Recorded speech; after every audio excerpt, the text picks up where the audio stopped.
तो हलचल केवल महाबोधि महाविहार के पंडों के भीतर नहीं होती, जितने भी पंडों ने देश के महाबोधि महाविहारों पे बुद्ध स्थलों पे कब्जा कर रखा है, उन सबके भीतर हलचल पैदा हो जाती। तो अब हमें दीमक को मारने का कीटनाशक लेना होगा, जहां जहां लगे उन सब पे दवा छिड़कनी हो। तो अब सांची में भी लगे हैं, बौद्ध गया में लग चुके थे, सारनाथ में लगे हैं, कुशीनगर में लगे। तो जहां जहां भी देश के बौद्ध विहारों पे बौद्ध स्थलों पे लगे हैं ये दीमक, उन दीमकों को निकाल फेंक देना है और अपनी संस्कृति विरासत को बचा लेना है। तो समाज अपनी शिक्षा, जो समाज अपनी शिक्षा, अपने संस्कार, संस्कृति और सभ्यता को बचा नहीं सकता, उस समाज का संसार में कोई अस्तित्व बचा नहीं रह सकता। अगर अस्तित्व बचाना है तो संस्कृति को बचाना होगा, विरासत को बचाना होगा। हम कहते हैं कि भारत में बौद्ध धर्म क्यों नहीं फैलता, भारत में बौद्ध धर्म का प्रचार बैलगाड़ी की रफ्तार से क्यों होता है? वो इसलिए होता है क्योंकि बौद्धों के पास अपना धर्मस्थल नहीं है, बौद्धों के पास नहीं है, बौद्धों के प्रबंधन में नहीं है, बौद्धों के नियंत्रण में नहीं है। दुनिया में ऐसा किसी संप्रदाय धर्म के साथ नहीं हुआ। यह अन्याय किसके साथ हो रहा है? ये जुल्म किसके साथ हो रहा है? देश की आजादी से पहले ही यह आंदोलन चला, पर देश की आजादी के बाद जब देश आजाद हो गया तो महाबोधि महाविहार आजाद क्यों नहीं हुआ? क्यों नहीं हुआ? जब देश आजाद हुआ तो देश की सरकार को यह भी सोचना चाहिए था, आजादी से पहले ही ब्रिटिश के शासन में और अपने आंदोलन को 19वीं सदी में खड़ा किया, ब्रिटिश गवर्नमेंट तक अपनी आवाज को बुलंद किया, कांग्रेस सरकार के सामने अपनी पक्ष को रखा, पर बौद्धों की आवाज सुनी नहीं गई। क्यों नहीं सुनी गई? क्योंकि आज भी बौद्धों को क्या कहा जाता है कि भारत में बौद्ध अल्पसंख्यक है। क्या कहा जाता है? अल्पसंख्यक। और हमने मान भी लिया, हमने खुशी खुशी मान लिया कि बौद्ध अल्पसंख्यक है। तो मुझे बताओ, भारत का जो राष्ट्र ध्वज है उसमें अशोक चक्र किनका है? भारत के राष्ट्र ध्वज में अशोक चक्र किनका है? बौद्धों का है या हिंदुओं का है? किनका है? बौद्धों का है। जो हमारे देश की करेंसी पर अशोक की लाट है वो बौद्धों की है या हिंदुओं की है? किनकी है? बौद्धों की है। हमारे देश का सर्वोच्च सम्मान भारत रत्न का जो चित्र है पीपल के पत्ते के समान, वो हिंदुओं का है या बौद्धों का है? तो अब मुझे बताओ, जब देश के राष्ट्रीय चिन्ह ही बौद्धों के हैं, जब देश ही बौद्धों का हो गया तो बौद्ध अल्पसंख्यक कैसे हो गए? बौद्ध अल्पसंख्यक नहीं है, बौद्धों को अल्पसंख्यक बनाया जा रहा है। कभी बौद्धों को अल्पसंख्यक बनाया जाता है, कभी जैनियों को अल्पसंख्यक बनाया जाता है, कभी सिखों को अल्पसंख्यक बनाया जाता है, पर जो देश में अल्पसंख्यक है उसे किसी ने अल्पसंख्यक नहीं कहा। देश में अल्पसंख्यक कौन है? देश में संख्या के अनुपात में सबसे कम कौन है? और जो कम है आज तक उसे देश के किसी भी व्यक्ति ने नहीं कहा कि वो अल्पसंख्यक है, क्योंकि उसने पहले ही अपनी तरकीब निकाल ली थी, ये कह के हम सब हिंदू हैं। तो हिंदुओं के नाम पर देश को और देश की संस्कृति सभ्यता को लगातार आज तक लूटा जा रहा है, पर वो अल्पसंख्यक वाला व्यक्ति अब तक देश के मुट्ठी से बाहर है, शिकंजे से बाहर है। तो मैं आज आपसे कह रहा हूं कि अगर हम अपनी विरासत नहीं बचा सकते तो बौद्धों की पहचान भारत में सिमट कर रह जाएगी, समाप्त हो जाएगी। इतिहास के पन्नों में लिखा गया केवल कि बौद्धों की संस्कृति को, सभ्यता को, विरासत को, उनके धर्म स्थलों को किस तरह से कब्जे में करके उनके स्वरूप को, उनके आधार को बदला गया, यह इतिहास हो सकता है। पर यह वर्तमान में आपकी आंखों के सामने हो रहा है, यह बौद्धों की आंखों के सामने हो रहा है। और 76 सालों से, देश की आजादी के बाद से, मैं ये भी कहता हूं कि बौद्ध भिक्षु भी गए हमारे बौद्ध विहार में, बौद्ध उपासक भी जाते हैं। बीटी एक्ट लागू था, 1949 में लागू हो गया। बौद्धों की आंखों के सामने, बौद्धों के नेताओं के सामने 4 हिंदुओं को उसमें सदस्य बना दिया गया। और 4 हिंदू सदस्य नहीं है, सदस्य 3 हैं। एक को तो जो जिनको महंत कहते हैं वो सदस्य नहीं है, वो सदस्य नहीं है कि उसका चुनाव होता है। एक महंत का चुनाव नहीं होता, वो तो पुश्तैनी, उसकी गारंटी कर दी गई।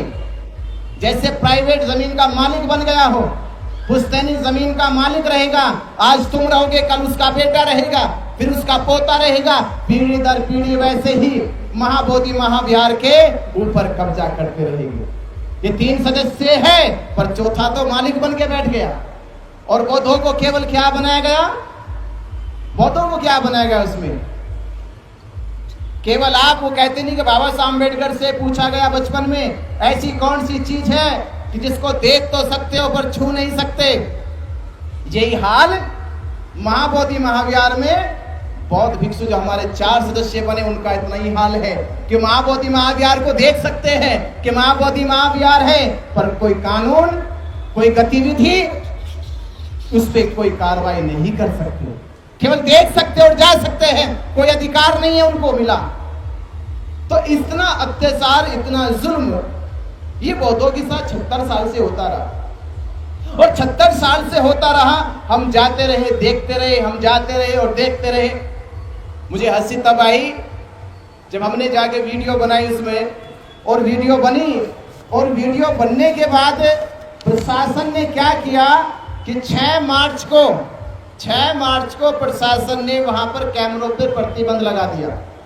जब 6 मार्च को प्रतिबंध लगा दिया, पूछा गया क्यों, तो कहते हैं कि यहां से महाबोधि महाविहार की कुछ जो सच्चाई है, जो अब तक दिखाई नहीं गई थी, वो सच्चाई देश और बौद्धों के पास चली गई है। तो सच्चाई सामने आने लगी है, और जब सच्चाई सामने आने लगी है तो प्रशासन और पंडा पुरोहित दोनों एक दूसरे की ओर देखकर अपनी जान कैसे बचाए, उसके लिए सरकार को सामने करके मुकदमे लगाने शुरू कर दिए कि मुकदमे लगाए जाए, डराया जाए। बौद्ध भिक्षु जो हमारे 17 दिन से बैठे थे, वहां से उनको रात को डिटेन करके हॉस्पिटल में भर्ती कर दिया गया। ये सब मनोबल गिराएगा जब वहां की तस्वीरें बाहर निकल कर आई। तो मैं सोचने लगा कि केवल एक पिक्चर से, एक वीडियो से, एक सवाल से केवल उनके पैरों की तले की जमीनें खिसकने लगी। एक पिक्चर से, केवल एक वीडियो से। अगर 76 साल से हम यही काम कर लेते, अगर 76 सालों से अगर इतना सा काम कर लेते कि जो भी जाते, जो भी बौद्ध भिक्षु जाते, जो भी बौद्ध उपासक जाते, वो पंडे से यही पूछते कि हे पंडे, तुम्हारा मंदिर तो वो विष्णुपद यहाँ से 10 किलोमीटर दूर है, ये बौद्धों का महाविहार है, बौद्धों की संस्कृति का प्रतीक है, ज्ञान का प्रतीक है, शांति का प्रतीक है। ये आडंबर पाखंड की दुकान यहाँ लगा के क्यों बैठा है? तुम्हें और कहीं जगह नहीं मिली? तुम्हें और जगह नहीं मिली कहीं? ये पूरा संसार देखने आता है। ये संसार के लिए एक ज्ञान का प्रतीक है, ये आडंबर का प्रतीक नहीं है, ये पाखंड का प्रतीक नहीं है। ये पाखंड की दुकान यहाँ से कहीं और जाके लगाओ। अगर हम यही पूछ लेते रोज जा जाके उससे, तो अब आप बताओ वो दुकान लगाता अपनी वहां पे? वो शिवलिंग रख के वहां जल चढ़ाता कोई? क्या वहां पे पिंडदान करता वो? फिर हमने हिम्मत नहीं दिखाई, हमने सवाल नहीं पूछे। सोचना का अधिकार तो है। अरे लेटर लिखने की क्या जरूरत थी? जब जा रहे तो एक शब्द पूछ ही लेते। और जब आप सोचिए रोज हजारों की संख्या में जाते, 1000 लोग एक पंडे से रोज यही सवाल पूछेंगे, तो कितनों के जवाब देगा वो? कब तक जवाब देगा वो? वो तो पागल हो जाएगा सुन सुन के। वो बोलेगा बीटी एक्ट तो रद्द होता रहेगा, पहले वो वहां से फरार हो जाएगा। वो रद्द होता नहीं। तो मुझे लगने लगा कि भाई हमने एक ने पूछने से इसमें इतना हलचल पैदा हो गई, और हम सैकड़ों पूछ लेते तो हलचल केवल महाबोधि महाविहार के पंडों के भीतर नहीं होती, जितने भी पंडों ने देश के महाबोधि महाविहारों पे बुद्ध स्थलों पे कब्जा कर रखा है, उन सबके भीतर हलचल पैदा हो जाती है। तो आप जानिए, जैसे मैं कहता हूं कि राम मंदिर जब बना और बनने से पहले वहां पे आर्कियोलॉजिकल वालों ने सर्वे किया, तो सर्वे में कोई अवशेष नहीं मिले, कोई अवशेष नहीं मिले। जब कोई अवशेष नहीं मिले तो उनकी एकता ने फिर भी राम मंदिर बनवा दिया। अब ये कहेगी उनकी एकता ने बनवा दिया, और सुप्रीम कोर्ट के चीफ जस्टिस ने यह भी कह दिया कि पुरातत्व विभाग ने जो खोज करी वो एक तरफ रख दो, जो गवाही दे दी गवाहों द्वारा वो एक तरफ रख दो, जितने साक्ष्य सबूत प्राप्त हुए वो एक तरफ रखो। और चीफ जस्टिस हमारे कहते हैं ये करोड़ों हिंदुओं की आस्था का मामला है, और आस्था के मामले को सुनकर उनके पक्ष में फैसला सुना दिया गया। ये तब सुना दिया गया जब राम नाम के अवशेष भी अयोध्या में नहीं निकले, तब सुना दिया गया। तो मैं कह रहा हूं कि महाबोधि महाविहार अवशेषों से नहीं है, विशेष से खड़ा है, उसकी विशेष पहचान संसार में है। हम अवशेषों की लड़ाई नहीं लड़ रहे, ये हम अवशेष खोज रहे हैं। अरे हमारा महाबोधि महाविहार तो विशेष इमारत की तरह खड़ा है। तो कोई पंडा मुझसे कह रहा मोबाइल टेलीफोन करके कि यहां तो शिव का मंदिर है, शिव का मंदिर है, सदियों से शिव का मंदिर यहां बना हुआ है। मैंने कहा अगर शिव का मंदिर सदियों से बना हुआ है तो ये मेरा और आपके बीच का सवाल नहीं है, और मैं तो आपसे ये कह रहा हूं, ये मेरे लोगों से मत पूछो, ये बौद्धों से मत पूछो। और मैं आपको एक देश की सर्वोच्च संस्थान के बारे में बता रहा हूं, और देश की छोड़ो आप दुनिया की संस्थान में चले जाओ।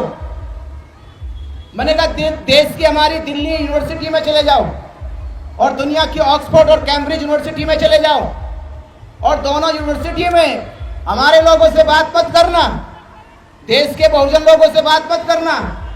आप केवल देश के जो हमारे देश के ब्राह्मण बच्चे स्कॉलर हैं, ब्राह्मण बच्चे जो स्कॉलर हैं, जो दिल्ली यूनिवर्सिटी में पढ़ते हैं, या जेएनयू यूनिवर्सिटी में पढ़ते हैं, या कैम्ब्रिज यूनिवर्सिटी में पढ़ते हैं, उन बच्चों से पूछो जाके, केवल ये सर्वे कर लो कि बोध गया की धरती क्यों प्रसिद्ध है, किसके नाम से प्रसिद्ध है।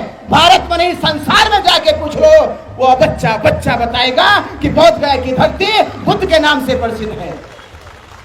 अगर एक भी बच्चा कहते शिव के नाम से प्रसिद्ध है, हम उस दिन छोड़ के चले जाएंगे। एक से कहलवा दो, कोई यूनिवर्सिटी तो दावा करे कि बोध गया की धरती शिव के नाम से प्रसिद्ध है। अरे हमने भी आपकी शिव पुराण पढ़ी है, पुराणों में लिखा आपके कि शिव के नाम से दो ही स्थानों का जिक्र होता है, या तो कैलाश का जिक्र करते या काशी का करते, या तो कैलाश का जिक्र करते काशी का करते हैं। तुम्हारे शास्त्रों ने भी अब तक ये जिक्र नहीं करा कि शिव बोध गया में पैदा हुए।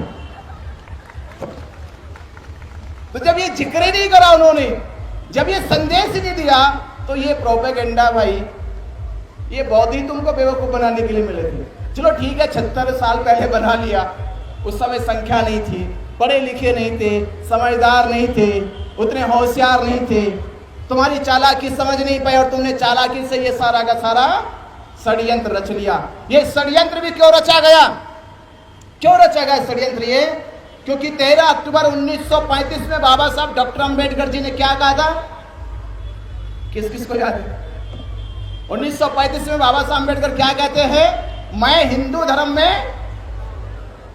धर्म में पैदा हुआ, ये मेरे बस की बात नहीं थी, पर मैं इसमें मरूंगा नहीं, ये मेरे बस की बात है।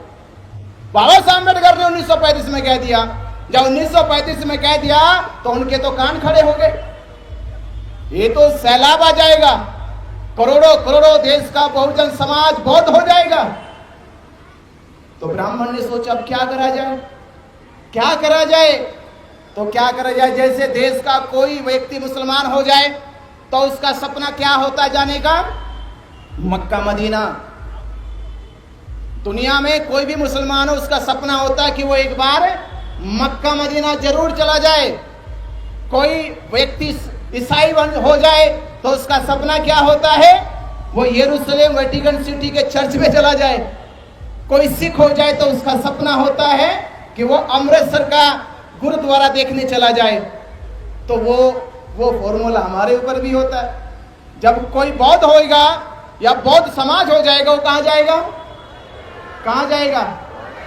तो ब्राह्मण सोचने लगा ये सारे के सारे बौद्ध गया पहुंचेंगे, इसलिए उसने हमारे जगने से पहले ही अपना टेंट गाड़ लिया।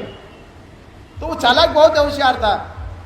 तो बाबा साहब अम्बेडकर का जो धम्म का कारवा था, जो 1935 में आह्वान किया, घोषणा करी और 14 अक्टूबर में पूरा किया, तो 14 अक्टूबर से पहले ही, और पहले सोचिए देश का संविधान हमारा 26 जनवरी 1950 में लागू हुआ।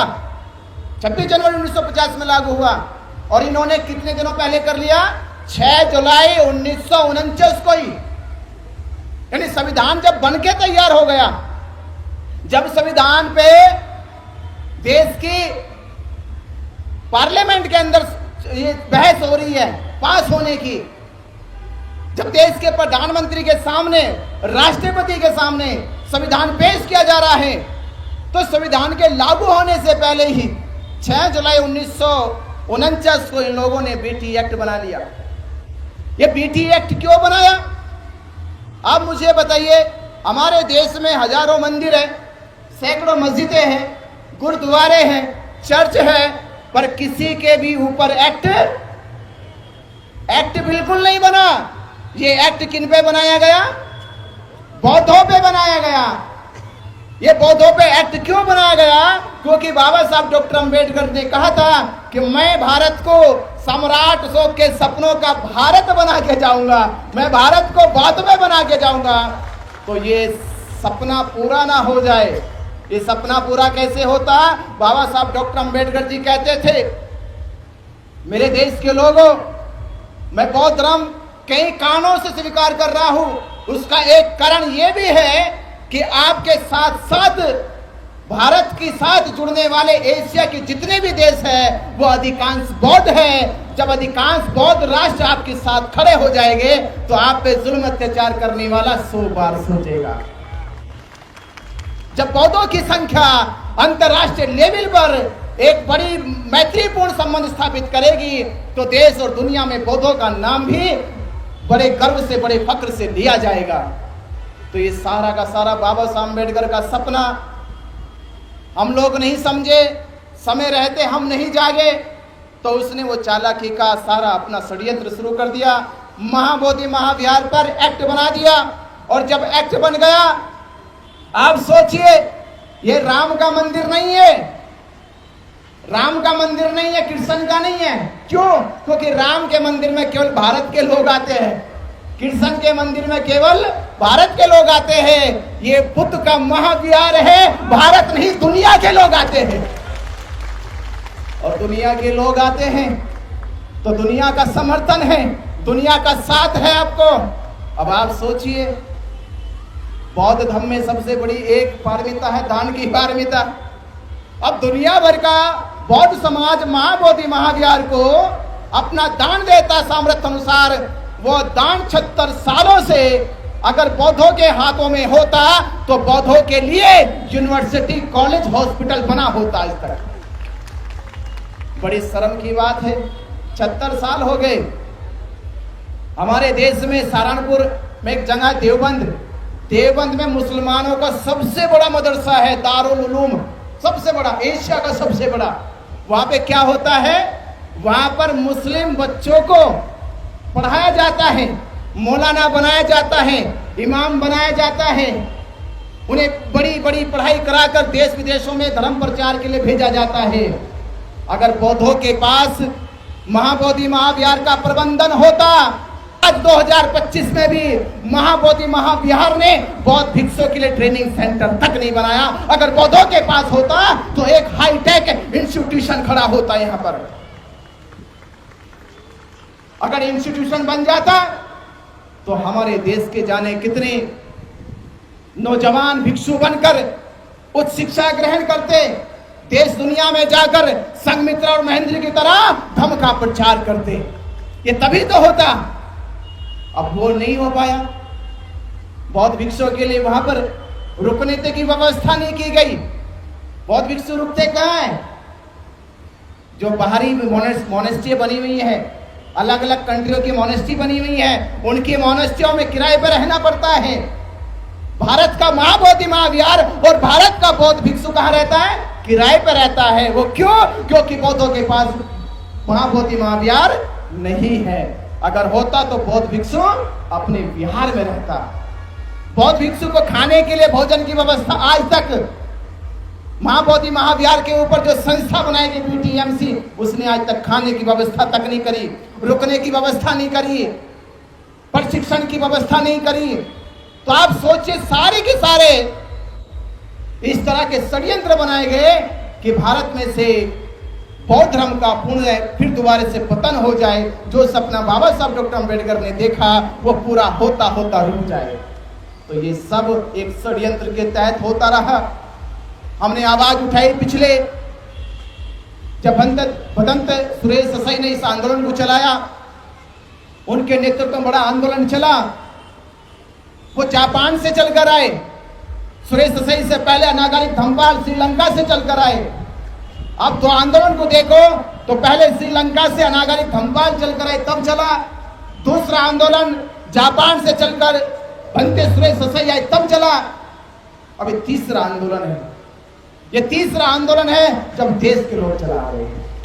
अभी आंदोलन, तीसरा आंदोलन जब देश के लोग चला रहे हैं। अब देश के लोग महाबोधि महाविहार को जब तक मुक्त नहीं करा लेंगे तब तक पीछे नहीं हटेंगे, पीछे नहीं हटेंगे। इसे मैं कहता हूं, विरासत बचेगी तो समझना आप बचोगे, विरासत नहीं बची तो आप भी नहीं बचोगे। तो मेरा आपसे कहना है, देखो किसी भी समाज की पहचान इसी में है। अगर धर्मस्थल बच गया तो धर्म का प्रचार प्रसार भी बच जाएगा, और धर्म का प्रचार प्रसार बच गया तो देश का बौद्ध भिक्षु बच जाएगा, और देश का बौद्ध भिक्षु बच गया तो देश के बौद्ध उपासक बच जाएगा। तो देश के इस विरासत को बचाने के लिए, और मैं तो एक लाइन और कह रहा हूं आपसे, मैं ये कह रहा हूं कि महाबोधि महाविहार अब केवल भारत के बौद्धों का नहीं है, भारत के मात्र बौद्धों का नहीं है, दुनिया के बौद्धों का नहीं है। जब यूनेस्को ने महाबोधि महाविहार को वर्ल्ड हेरिटेज कहा, विश्व की धरोहर कहा, तो विश्व की धरोहर में महाबोधि महाविहार संसार के लिए ज्ञान का प्रतीक, शांति का प्रतीक, करुणा मैत्री का प्रतीक बन गया। तो मैं कहूंगा ये भारत नहीं पूरी दुनिया का प्रतीक है। इसको बचाना हमारा परम धर्म होना चाहिए। हम ऐसी धरोहर को बचाने जा रहे जो केवल भारत की नहीं, अब दुनिया के लिए है। और हम तो पहले से कह रहे थे कि बुद्ध केवल लाइट ऑफ एशिया नहीं है, बुद्ध तो केवल लाइट ऑफ एशिया नहीं है, बुद्ध तो लाइट ऑफ वर्ल्ड है। वो लाइट ऑफ वर्ल्ड है। पूरी दुनिया में बुद्ध के ज्ञान की चमक फैल रही है, पूरी दुनिया के लोग बुद्ध की ओर चल के आ रहे हैं। तो मैं आपसे कह रहा हूं, भोपाल की धरती, पास में सांची है,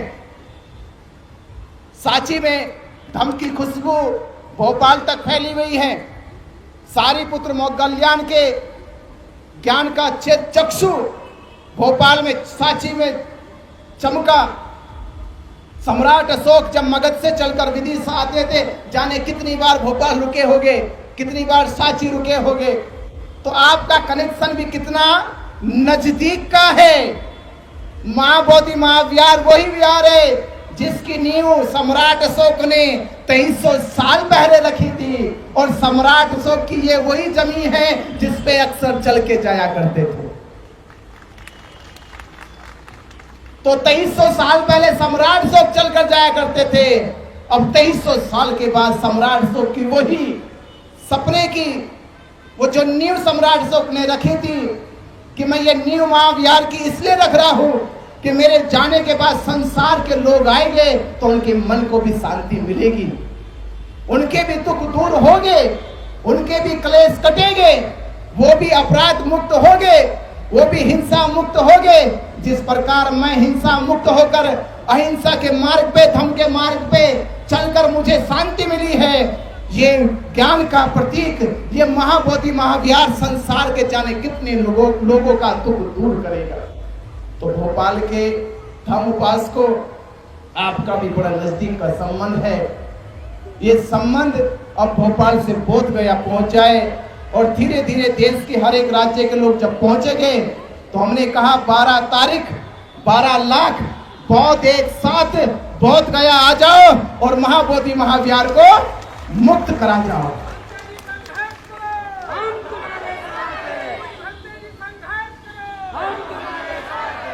तो मेरी बस इतनी गुजारिश आपसे निवेदन है कि हम इस लड़ाई को हर हाल में लड़ेंगे, हर वक्त तक लड़ेंगे, हर मुसीबत में लड़ेंगे, हर विपत्ति आपत्ति में लड़ेंगे, जब तक महाबोधि महाविहार मुक्त ना हो जाए, बेटी एक्ट रद्द ना हो जाए, तब तक ये लड़ाई लड़ते रहेंगे, लड़ते रहेंगे। वो दिखाई भी नहीं दे रहे कैसे घुसते जा रहे। तो अब हमें दीमक को मारने का कीटनाशक लेना होगा, जहां जहां लगे उन सब पे दवा छिड़कनी हो। तो अब सांची में भी लगे हैं, बोध गया में लग चुके थे, सारनाथ में लगे हैं, कुशीनगर में लगे हैं। तो जहां जहां भी देश के बौद्ध विहारों पे, बौद्ध स्थलों पे लगे हैं ये दीमक, उन दीमकों को निकाल फेंक देना है और अपनी संस्कृति विरासत को बचा लेना है। सांची आपके पास है, सांची की रक्षा करो, उसकी सुरक्षा करो, ये हमारी जिम्मेदारी है। नमो बुद्धाय, जय हिंद। वो दिखाई भी नहीं दे रहे कैसे घुसते जा रहे। तो अब हमें दीमक को मारने का कीटनाशक लेना होगा, जहां जहां लगे उन सब पे दवा छिड़कनी हो। तो अब सांची में भी लगे हैं, बोध गया में लग चुके थे, सारनाथ में लगे हैं, कुशीनगर में लगे हैं। तो जहां जहां भी देश के बौद्ध विहारों पे, बौद्ध स्थलों पे लगे हैं ये दीमक, उन दीमकों को निकाल फेंक देना है और अपनी संस्कृति विरासत को बचा लेना है। सांची आपके पास है, सांची की रक्षा करो, उसकी सुरक्षा करो, ये हमारी जिम्मेदारी है। नमो बुद्धाय, जय हिंद।